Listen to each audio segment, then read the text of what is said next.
Hello student, मैं doctor आफूफ सामी। अपन जो discuss करें फूरियर ट्रांसफॉर्म की जो सीरीज है वो स्टार्ट की थी।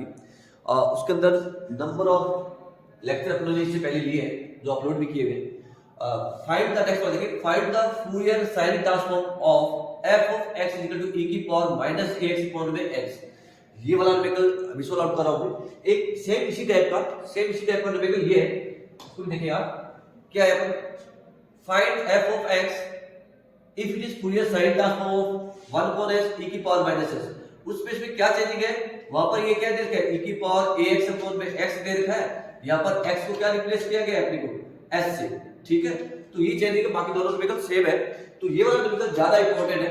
ये इनवर्स का हो गया, वो सिंपल फूरियर का हो गया। देखो यहां पर फूरियर साइन ट्रांसफॉर्म है और इसकी वैल्यू फाइंड आउट करनी है अपने को, और ये तो प्रूव करेंगे अपन। तो और इसमें क्या है अपने पास, यहाँ पर सिर्फ x है ना, e की power minus ax upon x, वहां पर s था। तो पहले ये वाला सॉल्व आउट करें, उसके बाद नेक्स्ट वाली वीडियो में वो वाला नंबर का जो इंपॉर्टेंट है वो सॉल्व आउट करेंगे। दोनों का बेसिक कांसेप्ट सेम है। तो क्या गिवन है देखिए यहाँ पर, सॉल्यूशन की बात करें अपन, find the Fourier sine transform. तो फूरियर साइन ट्रांसफॉर्म निकालना है किसका, f ऑफ x का। तो by definition of Fourier sine transform लिखते हैं अपन, बाय डेफिनेशन ऑफ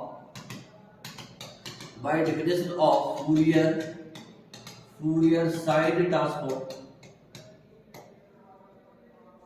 तो क्या होता है डेफिनेशन इसके लिए, f s लगाते हैं Fourier साइन के लिए, f ऑफ x, ये s में इसका रिजल्ट आता है √2/5 0 to infinity f of x। Sine है तो साइन आ जाएगा s x और ये dx। इसका जो रिजल्ट आता है वो इसमें आता है fs में। क्लियर के बाद बाहर भी लगा देते हैं ना s के लिए। तो ये इसकी डेफिनेशन हो गई। अपने कोई f ऑफ x गिवन है, यहां पर वैल्यू पुट अप करेंगे, इंटीग्रेट कर देंगे इसका अपन। तो थोड़ा सा इंटीग्रेट का ध्यान रखना होता है आपको, कैसे सॉल्व आउट करते हैं इसको। यानी इसको मैं लिख सकता हूं f of s is equal to √2/5 0 to infinity f of x मिल जाए e की पावर माइनस ax अपॉन में x sin sx और ये dx। क्लियर हुआ। अब इसको आप नंबर 1 लेंगे आप। अब इस टाइप का जो इंटीग्रेशन है, देखो यहाँ पर आयरेट फार्मूला भी अप्लाई नहीं हो सकता फॉर स्टेप 2 और 3। dx के अंदर 3 अपने पास फंक्शन है, तो पहले इसको इस टाइप से कन्वर्ट करना पड़ेगा आपको, ताकि इसका इजीली इंटीग्रेशन हो जाए। तो उसके लिए एक ही मेथड है फूरियर ट्रांसफॉर्म में। जब आपको डायरेक्ट इंटीग्रेशन नहीं हो रहा तो क्या करेंगे आप, इसका डिफरेंशिएट करेंगे, डेरिवेटिव करेंगे इसका। किसके रिस्पेक्ट करेंगे अपन, कि ये dx है तो मैं s के रिस्पेक्ट करूंगा, इस s के रिस्पेक्ट। क्लियर है। उसका क्या करूंगा, डेरिवेटिव लूंगा इस s के रिस्पेक्ट, क्योंकि यहां पर dx गिवन है। और वन टाइम अगर मैं इसका डेरिवेटिव कर रहा हूं तो वन टाइम इसका इंटीग्रेशन भी अपन करेंगे। ये हम derivation with respect to s के रिस्पेक्ट डेरिवेट करेंगे। तो ये क्या हो जाएगा, d अपॉन में ds, जो भी वैल्यू चाहिए fs, √2/5 कांस्टेंट है, यहां से √2/5 कांस्टेंट है। इंटीग्रेशन, क्योंकि ये इंटीग्रेशन किसका है, ये x के लिए है। रिस्पेक्ट टू s करें तो x इसके लिए क्या रहेगा, कांस्टेंट s 0 टू इंफिनिटी है। तो ये अपने पास आ गया 0, अलग अलग लिखता हूं इसका, क्या रहेगा 0 टू इंफिनिटी।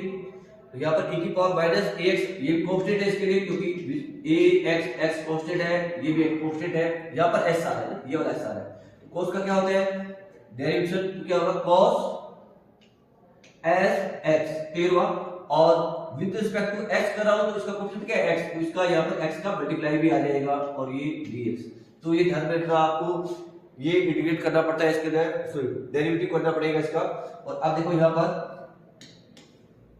क्या रहेगा, ये x से ये x कैंसिल आउट हो गया। क्लियर है। तो इसका भी ध्यान रखिएगा आप। अब जो नेक्स्ट आ रहे हैं अपने पास वैल्यूज, क्या सॉल्व आउट करें अपन। अब d बॉन्ड में ds fs √2/5, अगेन भी लिखता हूं √2/5 इंटीग्रेशन 0 टू इंफिनिटी, यहां से वैल्यू जा रही है e की पावर माइनस का ax cos s x और ये dx। क्लियर है। तो ये वाला अपने पास रिजल्ट आ गया।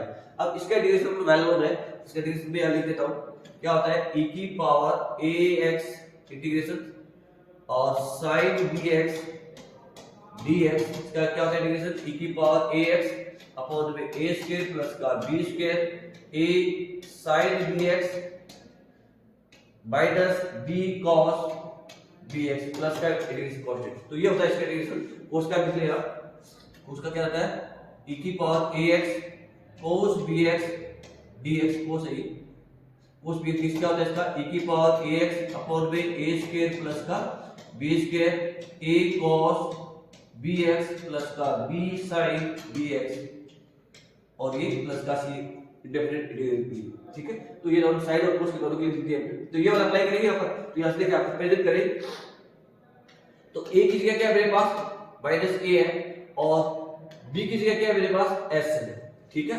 तो ये वैल्यू इसके इस वाले फॉर्मूले में पुट अप करेंगे, ये वाली लिमिट यूज करेंगे तो अपने पास इसका रिजल्ट आ जाएगा। तो रिजल्ट क्या रहेगा √2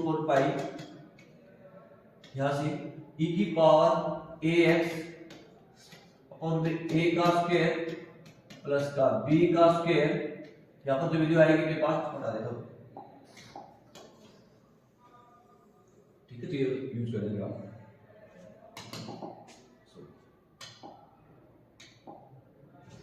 क्या रहेगा √2 एच डी। अभी जो फॉर्मूला था इसका अप्लाई कर रहा हूं, e की पावर माइनस का ax अपॉन में माइनस a का स्क्वायर, b की जगह यहाँ पर s है तो मैं s का होल स्क्वायर ले लिया और यहाँ पर क्या वैल्यू आएगी a cos bx minus sorry यहाँ पर प्लस आएगा b sin bx, ठीक है।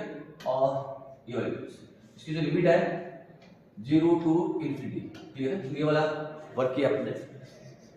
अब ये जो लिमिट है वो x की लिमिट है ना, x टू 0 है तो s वाले टर्म तो कांस्टेंट है, तो यहां से क्या वैल्यू आ जाएगी √2 यहां से लिया और ये जो वैल्यू आ जाएगी a स्क्वायर प्लस का s स्क्वायर, ये भी कांस्टेंट है। अब यहां पर लिमिट यूज करते हैं, अपर लिमिट यूज करूं तो e की पावर माइनस इंफिनिट, तो ये भी वैल्यू हो जाती है e की पावर माइनस कोई भी ले लीजिए वैल्यू।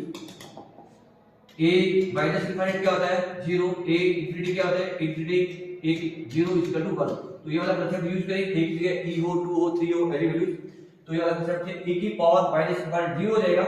तो भाई अपर वैल्यू पुट करो तो ये 0 हो गया, तो अपर लिमिट क्या हो जाएगी इसकी 0 से मल्टीप्लाई कर 0 माइनस लोअर लिमिट e की पावर 0 1, तो e की पावर 0 ये वाला 0 पुट करो लोअर लिमिट में माइनस 50, यहां पर माइनस का a cos 0 1 होता है, sin 0 0 है, तो ये जो 0 आ जाएगा अपने पास स्टेप से वैल्यू आ गई, ये माइनस माइनस प्लस, तो वैल्यूज आ गई यहां पर d अपॉन में ds fs is equal to √2 a upon में a स्क्वायर प्लस का s स्क्वायर। इसको आप कोई नंबर ये 1 दिया है तो यहां पर इसको मैं लिखता हूं 2, यहां पर ये क्लियर होना चाहिए। तो अपने पास ये रिजल्ट आ गया। अब क्या है इस d को हटाएंगे पर, क्योंकि अपने को रिजल्ट किसका चाहिए था, इसकी वैल्यू चाहिए, इस fs की वैल्यू रिक्वायरमेंट है अपने को। तो यहां से ये d को कैसे हटाएंगे टेकिंग द इंटीग्रेशन, तो इंटीग्रेशन ले लें इसका, इंटीग्रेशन लीजिए taking integration with respect to s, integration लूंगा तो d और इंटीग्रेशन एलिमेंट हो जाएगा f बार s आ जाएगा, जैसे इसका इंटीग्रेशन लीजिए आप √2 ये आ जाएगा और यहां से a भी अपने पास क्या है कांस्टेंट है, इंटीग्रेशन आ गया 1 अपॉन में a स्क्वायर प्लस का s स्क्वायर और ये ds प्लस का एक कांस्टेंट आ गया c। तो यहां पर कोई कंफ्यूजन नहीं आना चाहिए, क्या वर्क करें इसका इंटीग्रेशन कीजिए, c है इंटीग्रेशन कांस्टेंट, तो वैल्यूज क्या आएगी f बार s √2 इसका क्या इंटीग्रेशन होता है tan इनवर्स, यानी a इसका होता है 1 अपॉन में a tan inverse x upon a यानी s अपॉन में a प्लस का c। तो इसका मैंने इंटीग्रेशन कर दिया, यहां से आप a स्क्वायर को बाहर लेना तो s square by a square हो जाएगा, s अपॉन a आ जाएगा, तो ये a से a कैंसिल आउट हुआ,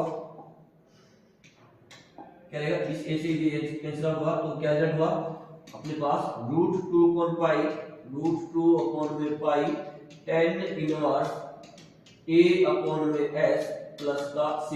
इसको आप इक्वेशन नंबर 3 ले लिया, ठीक है। तो ये मेरे पास रिजल्ट आ गया, fs की वैल्यू आ गई, यहां से डाल देता हूं f ऑफ s जो रिजल्ट आ गया, लेकिन वहां पर जो अपने पास इंटीग्रेशन कांस्टेंट है उसकी वैल्यू फाइंड आउट करनी रहेगी, c की जो वैल्यू है, यानी ये मेरे पास रिजल्ट आ गया यहां से f ऑफ c की वैल्यू एक बार और लिखता हूं इसको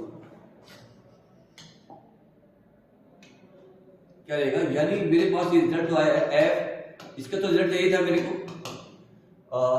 रिजल्ट आया √2 tan इनवर्स एस अपॉन में, सॉरी एस अपॉन में, एस अपॉन में ए, एस अपॉन में ए प्लस का सी, इसको मैं 2 ये 3, तो ये मेरे पास रिजल्ट आ गया। ये तो रिजल्ट नहीं था मेरे को, ये वाला रिजल्ट तो नहीं था, इस वाले इंटीग्रेशन की वैल्यू तो रिक्वायर्ड थी मेरे को, लेकिन यहाँ पर ये सी आ रहा है इंटीग्रेशन कांस्टेंट, उसकी वैल्यू कैसे फाइंड आउट करेंगे आप, उसकी वैल्यू आप यूजिंग द इनिशियल कंडीशन, ध्यान रखना है फूरियर ट्रांसफॉर्म में यही ध्यान रखना होता है, पहले तो आप इंटीग्रेशन को स्टेप से सिलेक्ट करते हैं बाय यूजिंग द डेरिवेटिव, ताकि उसका इजीली इंटीग्रेशन हो जाए, एक ही मेथड है, उसका डिफरेंशिएट करेंगे आप इंटीग्रेशन के अंदर। सेकंड है, अपने पास सी आएगा, तो डेरिवेटिव करोगे तो उसका आपको इंटीग्रेशन भी करना पड़ेगा, इंटीग्रेशन करेंगे तो अपने पास एक कांस्टेंट आएगा, उस कांस्टेंट की वैल्यू फाइंड आउट करेंगे आप by using the initial condition. तो लिखता हूं मैं यहां पर 4c, ये अपने पास सॉल्यूशन है, तो 4c के लिए we use initial condition, initial condition clear है। तो इनिशियल कंडीशन क्या होती है, यहां पर लिखेंगे आप s = 0, टेक इट s = 0, किसमें रखेंगे आप 1 के अंदर और 3 के अंदर, क्योंकि 3 से अपने को c मिलेगा और यहां से अपने पास इस f ऑफ c की वैल्यू आएगी अपने पास इन 1 and 3, मैं दोनों लिख दिए यहां 1 and 3, तो 1 के अंदर पुट अप करो, देखिए आप तो क्या रहेगा, लिमिट s = 0, ये वैल्यू आ गई s, ये स्टेप से, तो क्या रिजल्ट आएगा देखो √2 ये साइन 0 हो जाएगा, देखो यहां से वैल्यू आ रही है, √2 0 से इंफिनिटी e की पावर माइनस का ax अपॉन में x, ये यहां पर क्या हो जाएगा sin 0x ना, ये 0 हो जाएगा आप dx, यानी इसकी वैल्यू क्या आ गई 0 आ गई।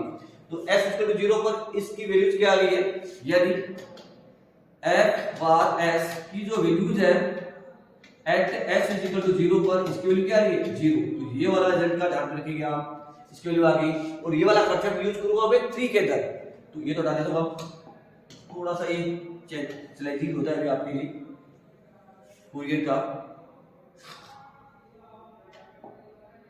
ये भी s = 0 पर इसकी वैल्यू आ रही है, अब फ्रॉम 3 से तो वैल्यू पुट करते हैं आप s = 0, क्या रहता है s = 0, तो यहां पर s = 0 रखो तो इसकी वैल्यू क्या आएगी 0, इसकी वैल्यू 0 है, s की वैल्यू यहां से फाइंड आउट की अपने, यहां से क्या वैल्यू आएगी √2 ये क्या आ जाएगा tan इनवर्स 0.8, यानी 0 आ गया, और tan इनवर्स 0 क्या होता है और प्लस का c, ये वाला c, तो इसकी वैल्यू भी क्या होती है 0 होती है, इसका रिजल्ट क्या हुआ दैट मींस tan = 0, c = भी क्या आ गया 0, तो ये वाला रिजल्ट कर के क्या 3 पे, तो फ्रॉम 3 में c = 0 we get required result, तो न्यूमेरिकल थोड़ा सा लेंथी रहता है, लेकिन स्टेप वाइज न्यूमेरिकल आता है आपकी f s = तो रिजल्ट आ गया c किसी के पुट करते हैं आप 0, तो √2 tan इनवर्स s अपॉन में a, तो ये अपने पास सॉल्यूशन आ गया, ठीक है, तो उसका ध्यान रखिएगा। सेम इसी के बेस पर सेम इसी टाइप का न्यूमेरिकल है, कौन सा ये वाला, तो इसको भी नेक्स्ट वाले वीडियो में लेके आ रहा हूं मैं, तो आई होप ये आपको समझ में आया होगा। Thank you